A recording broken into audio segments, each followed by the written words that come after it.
first instinctive step when you're graphing this?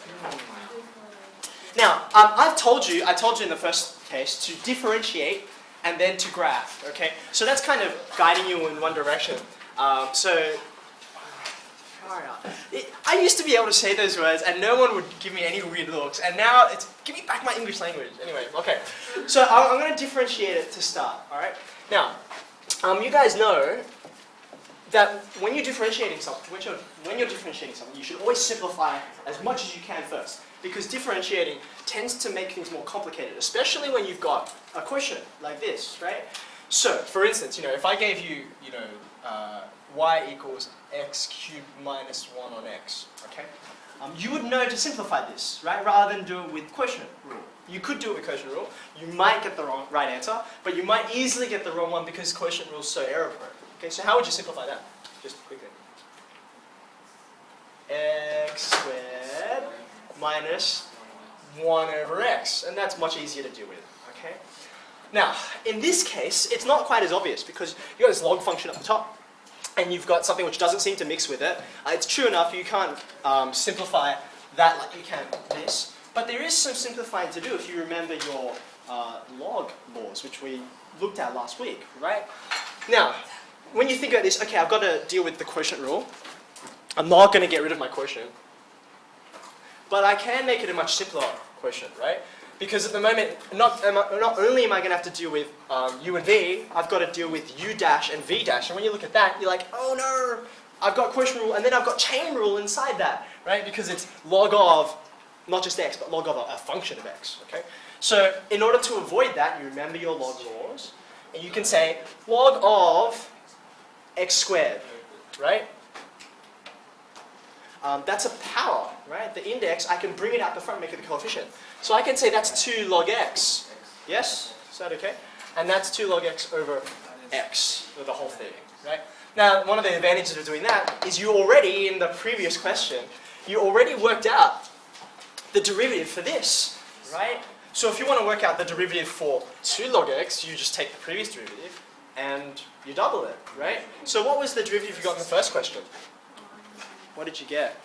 Did you have, I wrote it down somewhere, hold on. I think we got, yeah, let's say 1 minus log x over, there's our v squared on the bottom. Does that check out? Yeah, okay. So since I've got a 2 out the front, this is from the previous question, I should put a 2 out the front here, okay? Now, you're trying to graph, right? So why is the derivative useful to us when we're graphing? Because I can use it to find stationary points, right? So I would say, therefore, stationary points exist when the derivative is 0, right?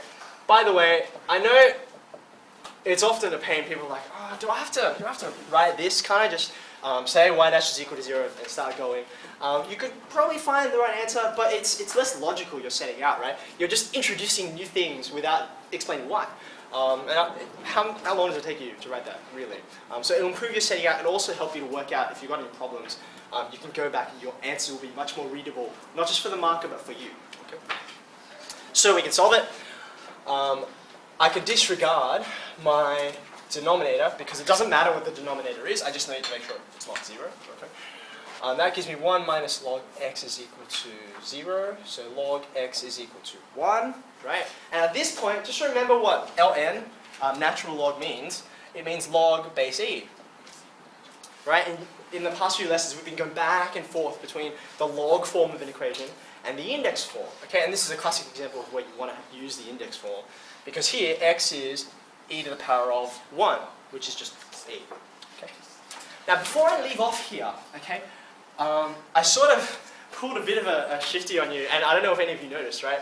When we did this, okay, and I used my log laws to make things simpler and to get my derivative, I actually changed the function significantly, okay? What I did is a little bit like if I gave you the function y equals x, right, and said, well, surely this is the same as x squared over x, isn't it? Like, shouldn't I be able to, interchange between these? And the answer is almost, right? If I were to graph each of these two graphs, they would overlap. They would overlap for most of the way. In this case, except for one point. right? This graph would have a hole in it at the origin, okay? Because x can't equal 0. And the same way, these two graphs, if I were to graph them, they would overlap.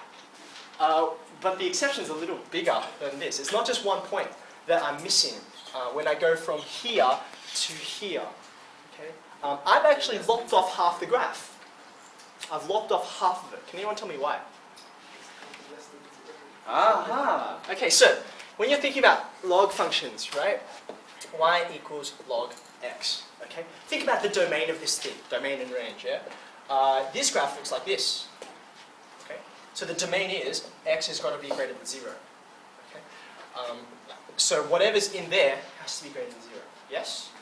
But when you're graphing y equals log of x squared, if I square this, that means I can square this. X squared is greater than 0. When you think about what that looks like, where is this graph greater than 0?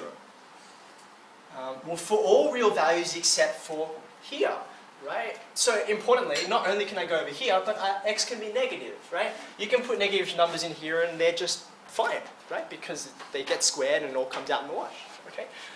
So therefore, when I think about how I've gone from here to here, I've lopped off half the graph. And not just any half, right?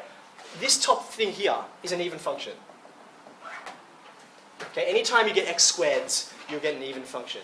Okay? Down here, I've got an odd function. Okay? When I take the product or the quotient, right, of one even and an odd function, the result will be odd. Okay? So I should be expecting some symmetry here, right? If I've got a stationary point at x equals e, I should have another stationary point at x equals, well, if it's an odd function, symmetrical the other way, right? So it should be minus e. Okay? Now, you could see that if you didn't do my trick and if you differentiated properly and used the chain rule, okay? Because instead of this line, you would get to here. Let's see. You'd have log of x squared is equal to 1, right? So then you'd say, well, okay, in that case, I can take two values for x, right? I can take either of these and they would work. Okay, so that's where my stationary points are going to be. You can put them in and find out where the y coordinates are, but they're not that important to me at the moment because it's enough for me to work out generally what the shape of this thing will look like. Okay. So,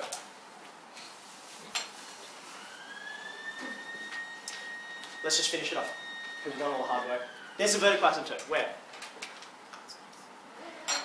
At x equals 0, right? You can see that from the denominator, okay? There is a horizontal asymptote. Where is it? At y equals 0, right? Now, how do I know that? You think about what happens at the extremities of this graph, okay? Log of something and x, right? Which one is growing faster? A log curve looks like this. We call that logarithmic growth, right? And x is linear, so we call that linear growth, right? So which one is getting bigger over time when I look at, infinities, okay?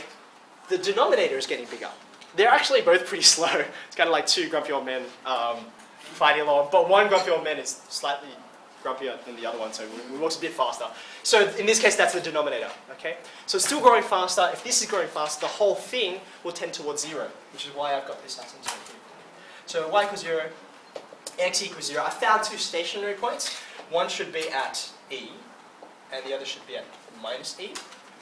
And when you start to put in some values, I think, what do I remember? We're coming in like this on one side. Okay, you can test out a value, large positive values, which is going to be just above the asymptote. Okay, but because I know there's a stationary point, I know I must come from below and whip down. Okay, and because we said this was an odd function, I should get the opposite kind of shape on this side.